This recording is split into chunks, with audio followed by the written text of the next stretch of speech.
નમસ્કાર દર્શક મિત્રો, રિયલ સમાચારમાં આપનું હાર્દિક સ્વાગત છે। સમાચારોની શરૂઆત કરતા પહેલા એક નજર કરીએ આજના મુખ્ય સમાચારો પર। પડતર માંગણીને લઈ આરટીઓ વિભાગના ટેકનિકલ અને નોન ટેકનિકલ સ્ટાફે કાળી પટ્ટી ધારણ કરી નોંધાવ્યો વિરોધ। રમત રમતા ભેદી સંજોગોમાં ગુમ થયેલી બાળકીને હેમખેમ શોધી આરોપીને ઝડપી પાડ્યો। પુણા વિસ્તારમાં ધોધકંગ મારતા ગટરના પાણી 1.5 મહિનાથી ઉભરાતા લોકો થયા ત્રાહિમામ।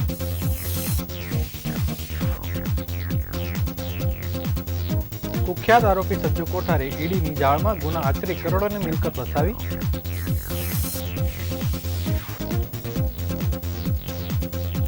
સુરતમાં ફરજ પર હાજર પત્રકાર બેભાન થઈ ઢળી પડ્યા, મોત।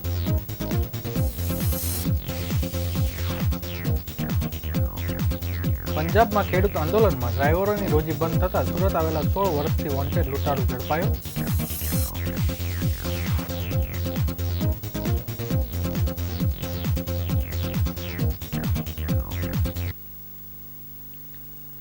સમાચારો વિગતવાર જોઈએ। સુરત સહિત સમગ્ર ગુજરાતમાં ગુજરાત મોટર વાહન વિભાગના ટેકનિકલ અધિકારી એસોસિએશન દ્વારા વિવિધ પડતર માંગણીને લઈ વિરોધ થઈ રહ્યો છે, ત્યારે સતત બીજા દિવસે સુરત આરટીઓ વિભાગના ટેકનિકલ અધિકારીઓ અને નોન ટેકનિકલ સ્ટાફે કાળી પટ્ટી ધારણ કરી વિરોધ નોંધાવ્યો હતો। આરટીઓ સ્ટાફ દ્વારા માંગણી ન સંતોષાય તો સીએલ સહિત ઉગ્ર વિરોધ ચીમકી પણ ઉચ્ચારવામાં આવી છે। ટેકનિકલ સ્ટાફ અને નોન ટેકનિકલ સ્ટાફના અધિકારીઓએ આરટીઓ અધિકારીને આવેદનપત્ર આપ્યું છે। અલગ અલગ 19 જેટલી માંગણીને લઈ વિરોધ પ્રદર્શન કરાયું હતું। ટેકનિકલ ઓફિસરો દ્વારા પોતાની મુખ્ય માંગણીઓના પ્રોબેશન સમય 10 વર્ષ થયો હોવા છતાં કાયમી કરવામાં આવતો નથી। રજૂઆતનું નિરાકરણ નહીં આવે તો સીએલ સત્યાગ્રહ છાવણી ગાંધીનગરમાં ભેગા થઈ વિરોધ કરવાની ચીમકી ઉચ્ચારાઈ છે।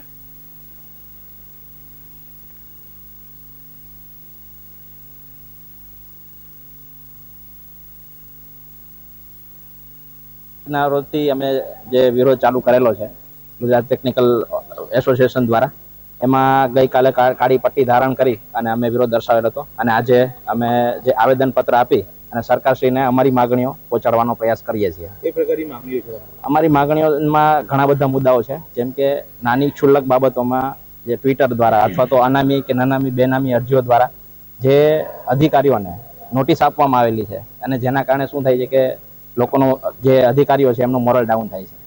બીજું, એમના જે નોકરી વિષયક બાબતો છે જેમ કે પ્રોબેશન અને પ્રમોશન જેવી બાબતો એ અટકી પડી છે। ઘણા સમયથી એ ક્લિયર કરવાની માંગ થાય છે, પણ એ બાબતે કોઈ નિરાકરણ આવેલું નથી, એટલે આજે અમે વિરોધ ઉપર ઉતર્યા છીએ। અને આ બાબતમાં અધિકારીઓને જે નાની ક્ષુલ્લક બાબતો હોય જે ખરેખર હકીકત હોતી નથી, છતાં પણ એમાં એ બાબતે એને નોટિસો આપવામાં આવે છે, 4 સીટો સુધી આપવામાં આવે છે। એટલે એ બાબતોના કારણે જે માનસિક ત્રાસ જેવું અનુભવીએ છીએ, એટલા બાબતે અમે આજે વિરોધમાં આગળના પગલામાં આજે અમે જે આવેદનપત્ર આપીએ છીએ સોશિયલ મીડિયાનો ઉપયોગ કરી અને અમારી વાત સરકાર સુધી પહોંચાડવાની ટ્રાય કરશું અને એના પછી ગાંધીનગર ખાતે સત્યાગ્રહ છાવણી ખાતે જરૂર લાગશે તો અમે ભેગા થશું અને અમારી વાત રજૂઆત રાખશું। સુરતના ખટોદરા વિસ્તારમાં ભંગારનો ધંધા કરતા શ્રમજીવીની 2.5 વર્ષની બાળકી રમતા રમતા ભેદી સંજોગોમાં ગુમ થઈ જતા ખટોદરા પોલીસ દોડતી થઈ હતી। જો કે પોલીસે સ્થાનિક વિસ્તારમાં 40થી વધુ અને શહેર પોલીસના કમાન્ડ એન્ડ કંટ્રોલના રૂમના સીસીટીવી ફૂટેજના સર્વેલન્સના આધારે 5 કલાકમાં બાળકી સાથે અપહરણકારને પણ પોલીસે પકડી પાડ્યો હતો। અપહરણકાર બાળકીના પિતાનો પરિચિત નીકળ્યો હતો અને તેને પોલીસને એવું કહ્યું કે દીકરી સમજીને આંગળી પકડી લઈ આવ્યો છું। જો કે હાલ તો પોલીસ અપહરણની ધરપકડ કરી આગળની કાર્યવાહી હાથ ધરી છે। ખટોદરાની આકાંક્ષા હોસ્પિટલ નજીક ભંગારનું કામ કરતો પરપ્રાંતીય સવારે 9 વાગ્યાના અરસામાં પોતાની લારી લઈ કામ ધંધા ઉપર જવા નીકળ્યો હતો। થોડા સમય બાદ પરત આવ્યો ત્યારે તેની 2.5 વર્ષની પુત્રી રહેણાંક ઝૂંપડા પાસે નજર નહીં પડતા તુરંત જ આજુબાજુ વિસ્તારમાં શોધખોળ કરી હતી।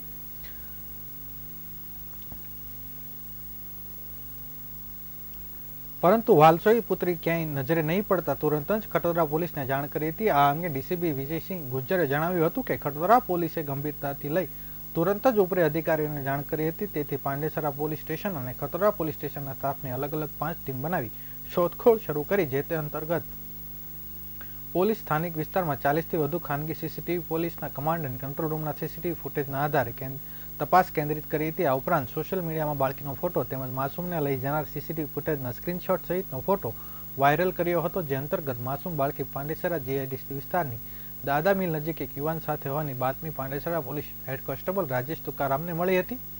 તેની જાણ ખતરા પોલીસ સ્ટેશનના એસઆઈ જયેશ ઇન્દ્રજીતને થતાં બંને જણા તુરંત જ દોડી ગયા હતા અને બાળકીને હેમખેમ કબજો લઈ માસૂમનું અપહરણ કરનાર યુપીવાસી 48 વર્ષીય વિક્રમ બડેલાલ યાદવને ઝડપી પાડ્યો હતો. ઉલ્લેખનીય છે કે રાહદારીઓને શંકા જતા તેને પકડીને પોલીસને જાણ કરવા પૂછપરછમાં પોતે સિવિલમાં સર્જરી કરાવી છે અને ડોક્ટર છોકરી આપી હોવાનું રટન કર્યું હતું.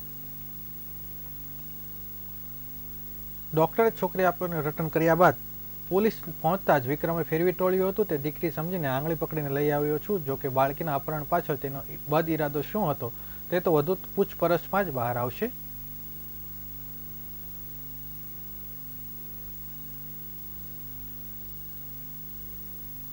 સુરતના પૂર્ણા વિસ્તારમાં ગટરિયા પાણી ઉભરાય છે. દુર્ગંધ મારતા ગટરના પાણીથી લોકો ત્રાહિમામ થયા છે.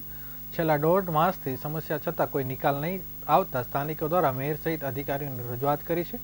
સ્થાનિકોની વારંવાર રજૂઆત છતાં કોઈ કામગીરી કરવામાં આવી નથી. ગટરના પાણી અને રોગચાળો ફાટે તેવી સ્થિતિ થઈ છે, ત્યારે તાત્કાલિક નિકાલ ન આવે તો ધરણા અને ચીમકી પર બેસવાની ચીમકી આપી છે. સ્થાનિક રહીશ ઘનશ્યામભાઈએ જણાવ્યું હતું કે છેલ્લા 1.5 મહિનાથી આ પ્રશ્ન ઉપસ્થિત થયો છે. મેયરથી લઈને શાસક અને વિપક્ષને પણ રજૂઆત કરવામાં આવી છે, છતાં કોઈ નિરાકરણ આવતું નથી. બાજુમાં જ ટ્યુશન ક્લાસ આવેલો છે, સાથે ઝાડા ઉલટી જેવા પાણીજન્ય રોગચાળો વખરી રહ્યો છે, તેમ છતાં કોઈ જ નિરાકરણ આવતું નથી. જ્યારે વધુ એક યુવાન દિલીપ સંઘાણીએ કહ્યું કે આ બાબતે રજૂઆત કરી છે એટલે અધિકારી રોજ સવારે આંટો મારવા આવે છે, તેમ છતાં સવારના 9 વાગ્યાથી 11 વાગ્યા સુધી ગટર પાણી ઉભરાયા જ કરે છે. અધિકારીઓ પાલિકાના આવે છે, સાથે જ ફોટા પાડે છે, પરંતુ નિરાકરણ લાવવામાં કોઈ પ્રયત્ન થતા નથી, જેથી લોકોને તાત્કાલિક ધોરણે આ તકલીફનો નિરાકરણ લાવે તેવી અપેક્ષા રાખી રહ્યા છે.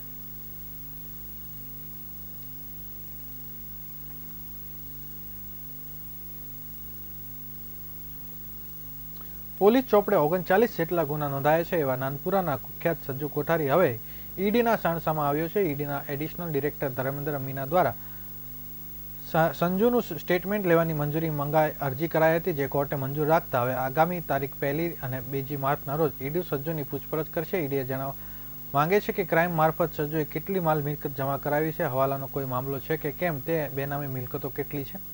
તપાસ માટે ઈડીએ 6 ગુના પસંદ કર્યા છે. ઈડીએ કુલ 6 ગુનામાં સજ્જુ સામે તપાસ શરૂ કરી છે, જેમાં crime branch, Umra police headquarters, Athwa lines police મથકના 2 ગુના અને રાંદેર પોલીસના 1 ગુનામાં સમાવેશ થાય છે. ઈડીએ અશરફ કુરેશી કેસમાં પણ કરોડોની ચીટિંગ કરી હોય આ રૂપિયા બાબતે પણ ઈડીએ આડકતરી રીતે તપાસ આદરી છે. નોંધનીય છે કે હાલ સજ્જુ પોરબંદર જેલમાં છે.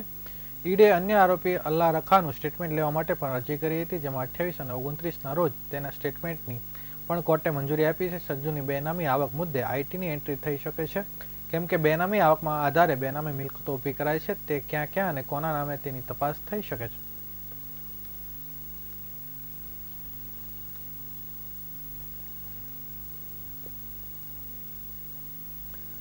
સુરત સહિત રાજ્યમાં હાર્ટ એટેક મોતના કિસ્સાઓ વધારો થઈ રહ્યો છે, ત્યારે સુરતમાં એક યુવા પત્રકારનું હાર્ટ એટેકથી અવસાન થયું છે. આનંદ પત્ની ચાલુ ફરજ દરમિયાન જ બેભાન થઈ ઢળી પડ્યા બાદ સિવિલ હોસ્પિટલમાં સારવાર અર્થે ખસેડવામાં આવ્યા હતા, જ્યાંથી વધુ સારવાર માટે ખાનગી હોસ્પિટલમાં ખસેડવામાં આવતા સારવાર દરમિયાન અવસાન થયું હતું, જેથી પત્રકાર જગત અને પરિવારમાં શોકનો માહોલ છવાઈ ગયો છે. જ્યારે બીજી એક બનાવમાં સુરત કાપોદરામાં રત્ન કલાકારનું અચાનક બેભાન થઈ જતા મોત નીપજ્યું હતું. કાપોદરા વિસ્તારમાં આવેલી ખોડિયારનગર પાસે તેજેન્દ્ર પાર્કમાં 38 વર્ષીય યોગેશભાઈ ભૂપતભાઈ બારૈયા પત્ની અને 2 સંતાન સાથે રહેતા હતા. યોગેશભાઈ રત્ન કલાકાર તરીકે નોકરી કરીને પરિવારનું ગુજરાન ચલાવતો હતો. વહેલી સવારે યોગેશ અચાનક બેભાન થઈ ગયા હતો, જેથી પરિવારજનો તેને સારવાર માટે હોસ્પિટલ લઈ ગયા હતા. ત્યાં ફરજ પરના તબીબોએ તેમને મૃત જાહેર કર્યા છે.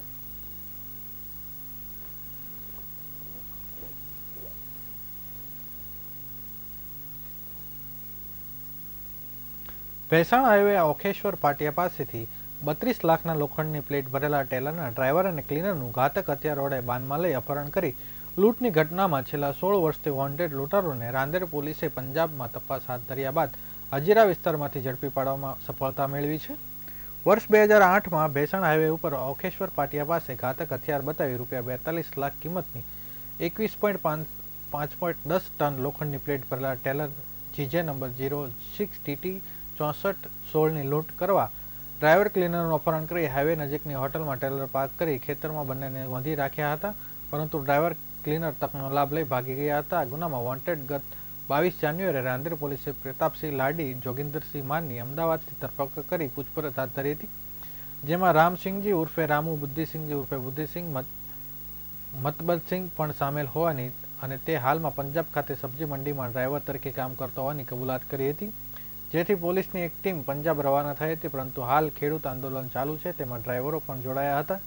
પોલીસ તપાસ જોખમી બને એમ હતી, જેથી પોલીસ ટીમ પરત આવી હતી, પરંતુ આ અરસામાં ડ્રાઈવરો પણ આંદોલનમાં જોડાયા હોવાથી રોજગારીની શોધમાં હજીરા વિસ્તારમાં આવ્યો હોવાની બાતમી મળતા રાંદેર પોલીસ ટીમે રામજીતસિંહને હજીરા વિસ્તારમાંથી ઝડપી પાડ્યો હતો.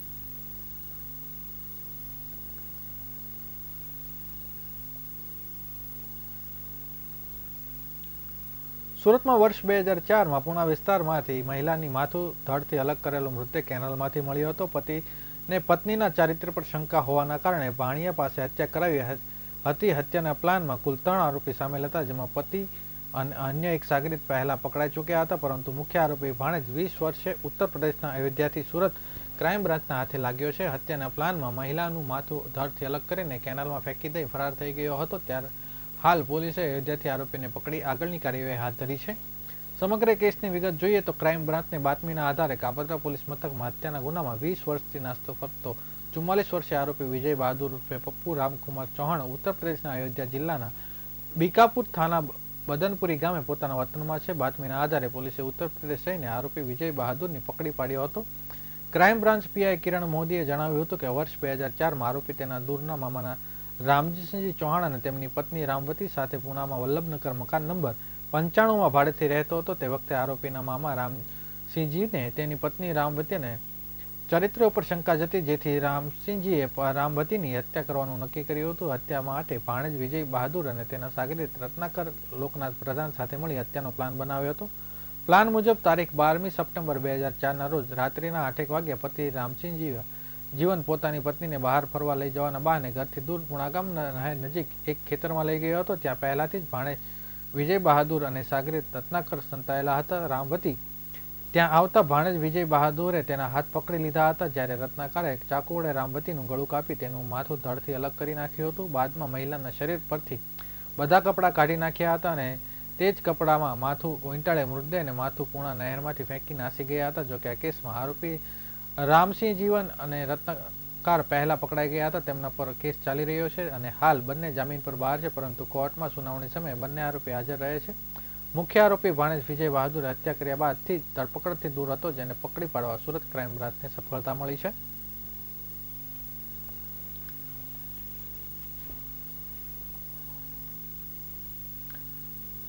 સુરત ઉમરા વિસ્તારમાં હત્યા કરીને નાસી ગયેલા આરોપીને 31 વર્ષ બાદ ઝડપી લેવામાં આવ્યો છે. પાનનો ગુલ્લો પડાવી લેવા માટે આરોપીએ હત્યા કરી હતી, ત્યારબાદ તે નાસી ગયો હતો, જેથી પોલીસ બાતમીના આધારે અયોધ્યા જિલ્લામાંથી આરોપીને ઝડપી લઈ વધુ તપાસ હાથ ધરી છે. સુરત ક્રાઇમ બ્રાન્ચ પોલીસે હત્યાના ગુનામાં છેલ્લા 31 વર્ષથી નાસ્તા ફરતા આરોપીની ધરપકડ કરી આરોપી રામદયાલ શિવરાજ પાંડેની ઉત્તર પ્રદેશના અયોધ્યા ખાતેથી ધરપકડ કરવામાં આવી છે. આરોપી અને તેના મિત્રો સાથે મળીને વર્ષ 3 જાન્યુઆરી 1994ના રોજ ફરિયાદીના ભાઈને હત્યા કરી હતી. તે સમય દરમિયાન પોલીસે 4 આરોપીની ધરપકડ કરી હતી, જેમાં હાલના મુખ્ય આરોપી ફરાર થઈ ગયો હતો. હાલ આરોપીની ધરપકડ કરી આગળની કાર્યવાહી હાથ ધરી છે.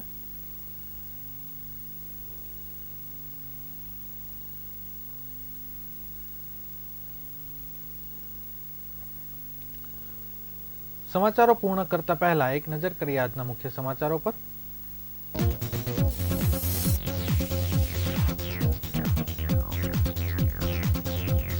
પડતર માંગણીને લઈ આરટીઓ વિભાગના ટેકનિકલ અને નોન ટેકનિકલ સ્ટાફે કાળી પટ્ટી ધારણ કરી નોંધાવ્યો વિરોધ. રમતા રમતા ભેદી સંજોગોમાં ગુમ થઈ ગયેલ બાળકીને હેમખેમ શોધી આરોપીને ઝડપી પડ્યો. પુણા વિસ્તારમાં દુર્ગંધ મારતા ગટરના પાણી 1.5 મહિનાથી ઉભરાતા લોકો થયા ત્રાહિમામ.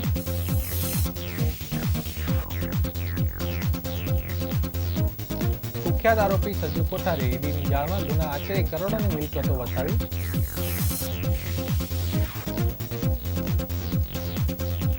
સુરતમાં ફરજ પર હાજર પત્રકારનું બેભાન થઈ ઢળી પડ્યા બાદ મોત.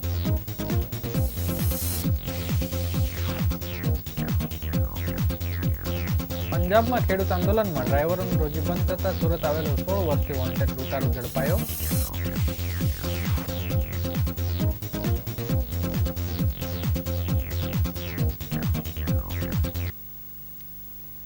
આ હતા અત્યાર સુધીના રિયલ સમાચાર. નવા સમાચારો સાથે ફરીથી મળીશું. ત્યાં સુધી રજા આપશો. નમસ્કાર.